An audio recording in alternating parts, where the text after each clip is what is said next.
I'd been on my feet for 23 hours straight, delivering triplets to a first-time mother who screamed like she was being murdered. My scrubs still had traces of blood, and my hair was a mess, but all I could think about was coffee. The kind of coffee that could wake the dead. The convenience store's fluorescent lights buzzed like angry wasps as I pushed through the glass doors at 3 a.m. The teenage clerk barely looked up from his phone, probably used to seeing walking disasters like me stumble in during the graveyard shift. My legs felt like lead as I made my way to the coffee station, only to find an empty pot with a burnt crust at the bottom. "Shit," I muttered, loud enough to make the blonde woman next to me chuckle. She was wearing a crisp white shirt and black slacks, looking way too put together for this hour. "Rough night?" she asked, her blue eyes crinkling at the corners with amusement. "Try rough year," I replied, then immediately regretted sounding so pathetic. "I'm Kira, by the way. Professional baby catcher and caffeine addict." "Melanie," she said, reaching past me to grab the last packet of premium roast. "Professional insomniac and bar manager. Here, we can share this one." There was something about her voice that made me pause, a hint of warmth beneath the professional polish. As she expertly worked the coffee machine, I noticed her hands, strong but graceful, with short practical nails and a tan line where a wedding ring used to be. "So, what keeps a bar manager up at this hour?" I asked, accepting the steaming cup she offered. Our fingers brushed, and I felt an unexpected tingle that had nothing to do with the heat of the coffee. "Running from ghosts," she said with a half smile. "You?" "Helping create new life. 3 of them, actually. Triplets." "Gosh," she whistled low. "No wonder you look like you've been through war." We ended up sharing a bench outside the store, watching the stars fade as dawn approached. Melanie told me about her bar, the Nightingale, and how she'd bought it after her divorce. I shared stories about the crazy things expecting fathers do in the delivery room. "You should stop by sometime," she said as we finished our coffee. "First drinks on the house." I nodded, knowing I probably wouldn't. Bars weren't really my scene, especially not after spending most of my days in a sterile hospital environment. But something about Melanie made me want to reconsider. As I watched her walk away, her blonde hair catching the first rays of sunrise, I couldn't shake the feeling that this chance encounter meant something more. Maybe it was exhaustion playing tricks on my mind, or maybe it was the way she'd looked at me, like she could see past my disheveled exterior to something worth knowing. I drove home in a daze, replaying our conversation in my head. It had been months since I'd connected with anyone outside of work, let alone a stranger in a convenience store at 3 a.m. There was something about Melanie that felt both familiar and dangerous, like a song you know you shouldn't listen to but can't get out of your head. Little did I know, this wouldn't be our last middle-of-the-night encounter. In fact, it was just the beginning of a story that would turn both our worlds upside down. 2 weeks after our convenience store encounter, I found myself standing outside the Nightingale, clutching a wrinkled, help wanted flyer. The hospital had cut my hours, and I needed extra income to keep up with my mortgage. A part-time bartending gig seemed like a decent solution, even though my only experience was mixing formula for babies. The afternoon sun caught the bar's vintage neon sign, making it flicker like a nervous heartbeat. I pushed open the heavy wooden door, and the cool air hit me along with the scent of polished wood and lemon cleaner. The place was empty except for a woman restocking bottles behind the bar, her back turned to me. "We're not open yet," she called out without turning around. "I'm here about the job posting," I said, then froze as she turned around. It was Melanie, looking even more striking in daylight, her blonde hair pulled back in a sleek ponytail. Recognition flickered across her face, followed by something else I couldn't quite read. "Coffee girl," she said with a smile that didn't quite reach her eyes. Or should I say, baby catcher? "Kira," I reminded her, trying to ignore the way my pulse quickened. "I didn't know this was your place. Would you have come if you did?" The question hung between us like smoke. I shrugged, attempting nonchalance. "I need the job. The hospital cut hours, and babies aren't being born fast enough to pay my bills." She studied me for a moment, then gestured to the bar stool. "Show me how you make an old-fashioned." "I can't," I admitted, "but I'm a quick learner. You should see how fast I can prepare an epidural." That earned me a genuine laugh. Medical skills and cocktails aren't exactly transferable. "Try me," I challenged, surprised by my own boldness.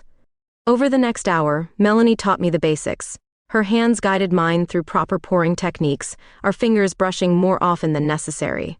She was a patient teacher, and I found myself watching her lips as she explained the difference between shaking and stirring. "You're hired," she finally said, "but only because you're the first applicant who hasn't hit on me." "The night's still young," I joked, then immediately regretted it when I saw her stiffen. "Sorry, I didn't mean." "It's fine," she cut me off. "Start tomorrow at 6, wear black." Working at the Nightingale quickly became the highlight of my week. Between delivering babies and serving drinks, I barely had time to sleep, but something kept drawing me back. Maybe it was the way Melanie would catch my eye across the bar, or how our hands would brush during shift changes. One night after closing, she opened up about her marriage. 8 years of pretending, she said, nursing a whiskey. He was a good man, just not what I needed. "What did you need?" I asked, my throat suddenly dry. Before she could answer, the back door banged open as the kitchen staff left for the night. The moment shattered like ice in a warm glass. Days turned into weeks, and I found myself looking forward to our quiet moments after closing. We'd talk about everything and nothing, failed relationships, career choices, dreams we'd abandoned. She never finished telling me what she really needed, but sometimes, when she thought I wasn't looking, I'd catch her watching me with an intensity that made my skin tingle. I told myself it was just friendship, just two divorced women finding common ground. But deep down, I knew there was something more brewing between us, something as potent as the spirits we served, something that scared me as much as it thrilled me. And then came the night that changed everything. The night a pregnant teenager walked into the hospital, and Melanie's carefully constructed walls began to crumble. The girl couldn't have been more than 16, clutching her swollen belly as tears streamed down her face. Her parents hadn't come with her, she hadn't told them yet. As I prepped her for examination, I noticed Melanie's business card falling from her purse. "You know Melanie Foster?" I asked, trying to keep my voice casual. The girl Sarah nodded. "She's my aunt. Please don't tell her I'm here." My heart stopped for a moment. In all our late-night conversations, Melanie had never mentioned a pregnant niece. Sarah's next words hit me like a punch to the gut. She had a baby too when she was my age. They made her give it up. The revelation haunted me through my shift. When I arrived at the Nightingale that evening, Melanie was different, distracted, dropping glasses, snapping at customers. She must have heard about Sarah. "Take a break," I told her after she nearly served vodka to a designated driver. "I've got this." She disappeared into her office without a word. An hour passed, then 2. The bar was quieting down when I finally knocked on her door, carrying 2 cups of convenience store coffee, a peace offering of sorts. "Go away, Kira." Her voice was thick with tears. I went in, anyway. She sat behind her desk, looking smaller somehow, more vulnerable. A photo lay face down on her desk. I caught a glimpse of a much younger Melanie holding something wrapped in pink. "Sarah's going to be fine," I said softly, setting the coffee down. "She's scared, but healthy." "I should have known," Melanie whispered. "Should have seen the signs. History repeating itself like some cruel joke." I moved around the desk, perching on its edge. "You can't protect everyone, Mel." I couldn't even protect myself. She looked up at me, her blue eyes swimming with unshed tears. "Do you know what it's like to carry a secret that eats you alive? To spend your whole life trying to be what everyone else wants?" Without thinking, I reached out and tucked a strand of hair behind her ear. She leaned into my touch, just slightly, but enough to make my breath catch. "I gave her up," Melanie continued. "My daughter, I let them convince me it was the right thing to do. Then I married Tom, ran this bar, played the perfect wife, all to prove I could be normal, that I could be what they wanted." "And what do you want?" I asked, my hand still lingering near her face. The silence stretched between us, electric with possibility. Then Melanie stood up, bringing us face to face, close enough that I could feel her breath on my lips. "This," she whispered, and kissed me. It was soft at first, tentative, like testing water with your toe. Then her hands were in my hair, and mine were at her waist, and the world tilted on its axis. She tasted like coffee and tears, and something I'd been craving without knowing it. The knock on the office door jerked us apart. "Boss?" called one of the bartenders. "We've got a situation out here." Melanie stepped back, straightening her shirt with trembling hands. "We should." She gestured vaguely at the door. "Yeah," I agreed. though every cell in my body screamed to pull her back.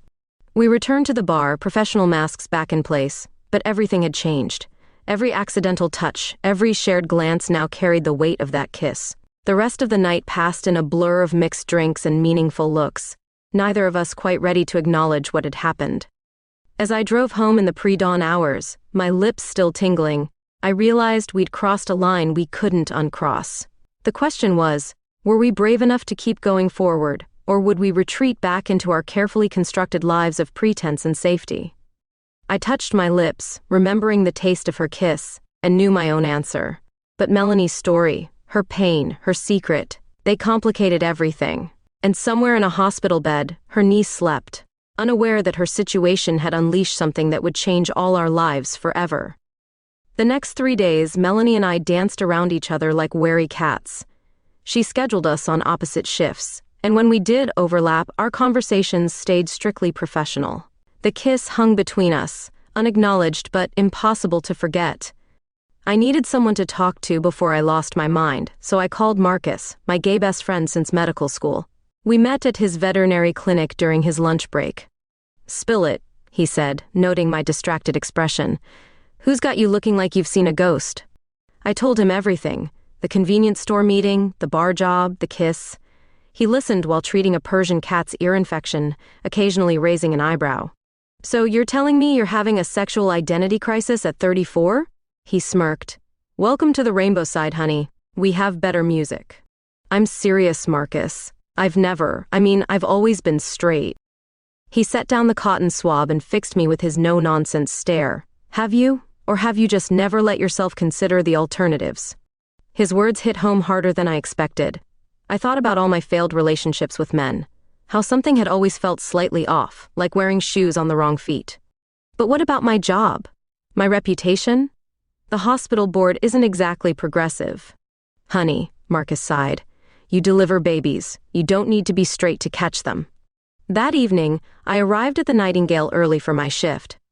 Melanie was in her office, door open, talking on the phone. Her voice carried, stressed and sharp. "Mother, I can't just send Sarah away. No, I won't make the same mistake because it nearly destroyed me." She slammed the phone down, then noticed me in the doorway. "How long have you been standing there?" "Long enough," I admitted. "Want to talk about it?" "Not here." She grabbed her keys. "Let's get some air." We walked in silence through the back alley, past dumpsters and delivery trucks. The sky was growing dark, heavy with approaching rain. "My mother wants to send Sarah to the same home they sent me to," Melanie finally said, "to avoid scandal. As if teenage pregnancy is still shocking in 2023. What are you going to do?" "Fight back this time." She stopped walking, turned to face me. "I'm tired of hiding, Kira, tired of pretending." The first drops of rain began to fall. Neither of us moved.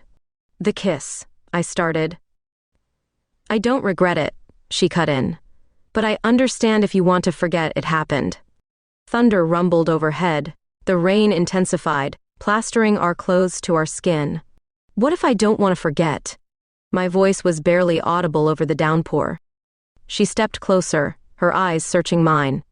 "Are you sure? Because I can't do halfway. Not anymore." Instead of answering, I kissed her. Right there in the rain, behind her bar, with the thunder as our soundtrack. This kiss was different from our first, desperate, hungry, years of denial crumbling in the storm. When we finally broke apart, we were both laughing and crying, mascara running down our faces. "We look ridiculous," I gasped. "We look free," she corrected. Back inside, drying off in her office, reality started creeping back in. "People will talk," I said, wringing out my hair. "Let them," Melanie replied, but I could see the worry in her eyes. Her business, her family, her niece, everything was at stake. My phone buzzed, a text from Marcus. "Did you figure it out yet?" I looked at Melanie, who was trying to salvage her running makeup in a compact mirror. Her blonde hair was dark with rain, her expensive blouse ruined, and she'd never looked more beautiful. "Yeah," I texted back. "I think I have."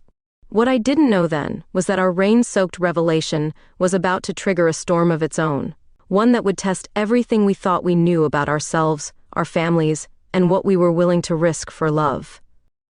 The thunder outside was just the opening act.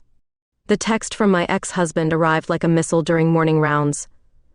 "We need to talk about Tommy's living arrangements." I knew what that meant. David had somehow caught wind of my new lifestyle choice, as he'd probably phrase it. The custody arrangement for our 15-year-old son had been stable for years, but now he was threatening to upend everything. I was still staring at my phone when Sarah waddled into the maternity ward for her checkup. She looked better than last time, less scared, more determined. Melanie had been supporting her, helping her navigate the choppy waters of teenage pregnancy with a grace I wouldn't have expected from someone whose own experience had been so traumatic. "Aunt Mel told me about you two," Sarah said as I checked her blood pressure. "Mom's having a meltdown, but I think it's kind of amazing."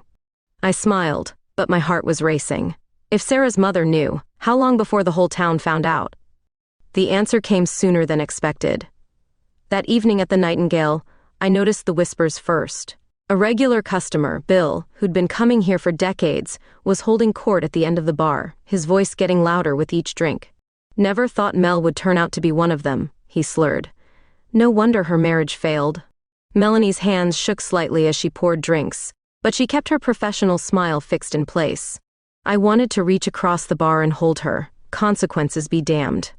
The night got worse when a group of hospital board members came in for their monthly social. Their eyes followed me as I served their martinis, their conversation dropping to pointed whispers. "Did you hear about Martinez?" one of them murmured. "Working in a bar now, and apparently—" I retreated to the storage room, counting bottles of vodka to steady my nerves. Melanie found me there, closing the door behind her. "We can't let them win," she said softly, pulling me into her arms. "David's threatening to take Tommy," I whispered into her shoulder. "Then we'll fight him. I know some excellent lawyers." The storage room was dim and quiet, the muffled sounds of the bar creating a cocoon around us. When Melanie kissed me, it felt like coming home.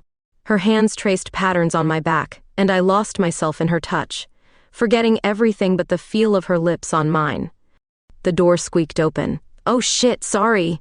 Sarah stood there wide-eyed, then quickly shut the door again. We broke apart, laughing despite ourselves. "Your niece has impeccable timing," I said. "She gets that from my side of the family." Back in the bar, Bill was getting rowdier. "Hey Mel," he called out. "Remember when you used to be normal?" Before either of us could respond, Sarah marched up to him, her pregnant belly leading the way. "Remember when you used to mind your own damn business, Bill? My aunt's twice the person you'll ever be." The bar fell silent. Bill sputtered, but Sarah wasn't finished. "And if anyone has a problem with her or Kira, they can take their business elsewhere, right, Aunt Mel?" Melanie looked at her niece with a mixture of pride and fear.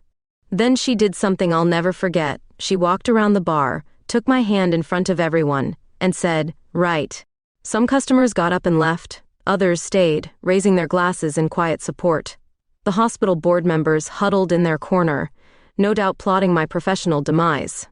Later that night, after closing, Melanie and I lay tangled together on the office couch, clothes disheveled, hearts racing.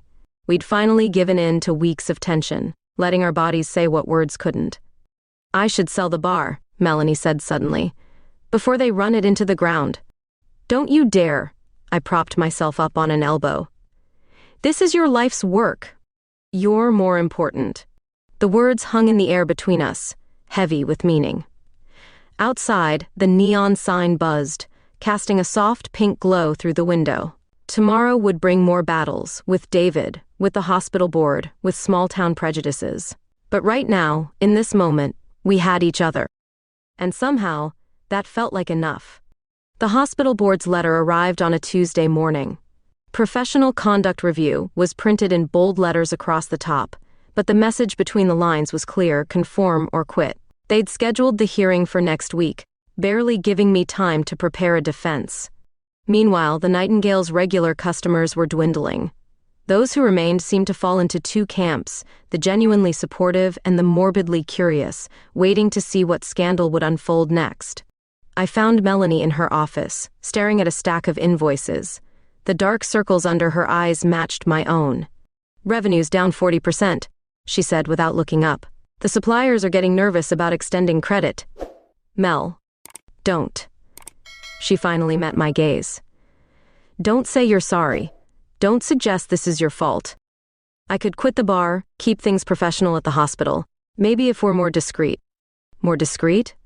Melanie stood up so suddenly her chair hit the wall. You mean hide? Pretend? I spent 20 years doing that, Kira. I won't go back. The door opened, and Sarah wobbled in, now 8 months pregnant. Bad time? Perfect timing, Melanie said, softening instantly. Your mother's been calling again. Let her. Sarah lowered herself carefully into a chair. I heard about the hospital board, Kira. It's bullshit. Language? Melanie and I said simultaneously, then caught each other's eyes and smiled despite everything. The whole town's talking about you too, Sarah continued, but not all of it's bad. My friends' moms want to organize a support rally. A what? Melanie asked. A rally. Outside the Nightingale. They say it's time Oxnard had its own Pride Night. I watched Melanie's face carefully. Her business was everything to her, her independence, her redemption from years of living a lie. Now it was failing because of us. I'm thinking of selling, she said quietly. Like hell you are, Sarah snapped with surprising force. This place helped me when I had nowhere else to go. It's more than just a bar. But Melanie had already made up her mind. That evening she started calling potential buyers. I watched her from across the bar, feeling helpless as she sacrificed her dream to protect mine. The next morning I faced the hospital board. Their questions were thinly veiled accusations. Had I compromised patient care? Was my alternative lifestyle affecting my judgment? Was I setting an appropriate example? I thought about Melanie, about Sarah, about every person who'd ever been made to feel ashamed for being true to themselves. My personal life doesn't affect my ability to deliver babies, I said firmly. But your prejudice affects your ability to be decent human beings. I walked out before they could respond, my hands shaking but my head held high. In the parking lot, I called Melanie. I might have just torpedoed my career, I said. Come to the bar, she replied. There's something you need to see. When I arrived, the street outside the Nightingale was filled with people. Rainbow flags waved alongside handmade signs, love is love, support local business, proud of our midwife. Sarah stood at the front, her pregnant belly decorated with glitter, orchestrating chants through a megaphone. Marcus was there with his husband, passing out flyers. Even some of my former patients had shown up, carrying their babies and stories of how I'd helped them. Melanie met me at the door, tears in her eyes. Still think we should be more discreet? I think, I said, pulling her close, that I'm done hiding. Inside, the phone was ringing off the hook, not with complaints, but with reservations. Turns out, Oxnard's LGBTQ community had been waiting for a place to call their own. That night, as we lay in bed, Melanie traced patterns on my skin. I almost sold our future today, she whispered. Our future? The bar, us, everything we could be. I almost let fear win again. I kissed her softly, tasting the remnants of the day's tears and triumph. No more running? No more running. But we both knew the fight wasn't over. The hospital board's decision was still pending, and somewhere across town, David was probably plotting his custody battle. Tomorrow would bring new challenges, new fears to face. For now, though, we had this moment, this victory, this small space carved out in a world that wasn't quite ready for us but would have to learn to be. The support rally turned into something bigger than anyone expected. Local news picked up the story. Small town bar becomes battleground for equality. Suddenly, the Nightingale wasn't just a bar, it was a symbol. Regular customers who'd disappeared started trickling back, often with apologetic smiles and awkward attempts at acceptance. Bill, the loud-mouthed regular who'd started the gossip, arrived one quiet Tuesday afternoon. I've been an ass, he announced to the nearly empty bar. My grandson just came out. Made me realize some things. Melanie studied him for a long moment before pouring his usual bourbon. Your grandson's welcome here, Bill. So are you, if you can behave yourself. The hospital board's decision came through email, a formal reprimand but no dismissal. The deciding vote had come from Dr. Chen, whose twins I'd delivered last year. Personal life is personal, she declared. Professional excellence is what matters. But the real turning point came from an unexpected source. Sarah's water broke during a busy Friday night at the bar. Don't you dare deliver my baby here, she gasped between contractions. Wouldn't dream of it, I said, already calling an ambulance. The health department would shut us down for sure. The next 12 hours transformed everything. Sarah's mother arrived at the hospital, face pinched with disapproval until she saw Melanie holding her niece's hand through each contraction. Something shifted in her expression as she watched her sister coaching Sarah through the pain, witnessed the gentle way I guided the baby into the world. "It's a girl," I announced, placing the squealing infant on Sarah's chest. Through tears, Sarah looked at her mother. "I'm keeping her, and I want Aunt Mel and Kira in her life." Her mother's resistance crumbled as she held her granddaughter for the first time. "She has your eyes, Mel. Just like you did when I had my daughter," Melanie finished softly. The room fell silent except for the baby's quiet coos. Years of unspoken pain hung in the air until Sarah's mother finally whispered, "I'm sorry, Mel. We were wrong back then. About everything." Later that evening, at the bar's first official Pride night, Sarah insisted on making an appearance with her newborn daughter. She was greeted like a returning hero. The baby passed carefully from one admiring patron to another. "I've named her Hope," Sarah announced, "because that's what this place gave me when I needed it most." Melanie disappeared into her office, overwhelmed. I found her staring at the old photograph of herself at 16, holding her own baby girl. "I gave her up," she said quietly. "But I never stopped wondering about her, every birthday, every milestone." "Maybe it's time to find her," I suggested. "What if she hates me? What if she's been looking for you too?" The door creaked open, and Tommy, my son, poked his head in. He'd been helping tend bar on weekends, much to his father's dismay. "Mom, Mel, you're missing everything," he said. "Sarah's baby just spit up on that stuffy banker who complained about the rainbow flags." Melanie laughed through her tears. "Can't miss that." As we returned to the bar, I watched my son expertly mixing virgin cocktails for Sarah. Saw Melanie's sister cradling her granddaughter, noticed Dr. Chen from the hospital board raising a toast with her wife. The Nightingale had become more than just a bar. It was a sanctuary, a meeting place, a home for anyone who needed one. "Ready for the big announcement?" Melanie squeezed my hand. I nodded. "We'd been planning this for weeks." Melanie clinked a glass for attention. "Tonight, we're not just celebrating Pride. We're celebrating family, the ones we're born into and the ones we choose. And speaking of family," she pulled out a small velvet box and my heart stopped. The entire bar fell silent, waiting for what came next. Through the window, the neon sign cast its familiar glow, and somewhere in the distance, a siren wailed, the sound of another baby on its way into the world. This was our moment of truth, and we were finally ready for it. The Nightingale's transformation happened gradually, like dawn breaking over the horizon.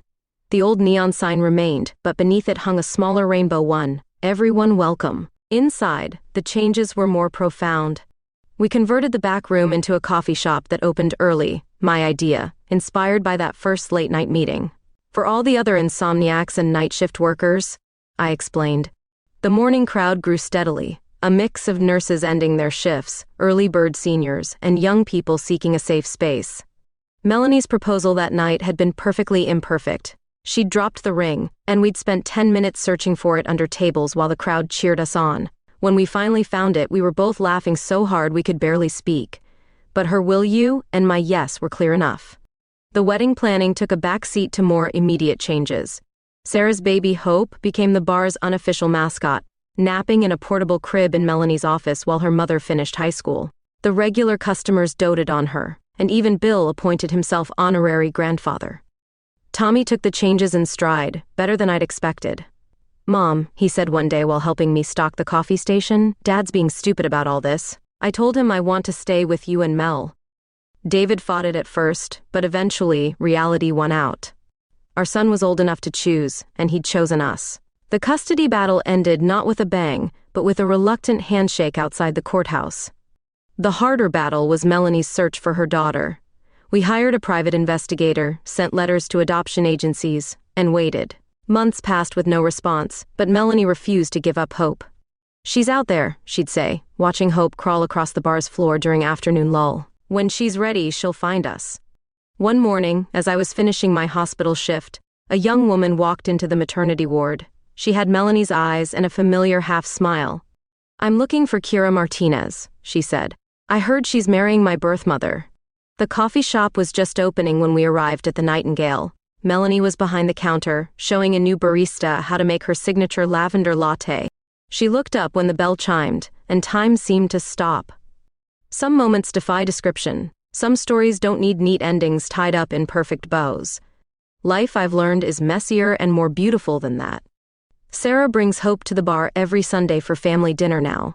Tommy tends bar part-time while applying to medical school. David comes in occasionally for coffee, making awkward but genuine attempts to understand. Bill still holds court at the end of the bar, but now he's the first to welcome nervous newcomers seeking refuge. The hospital board eventually appointed me head of obstetrics.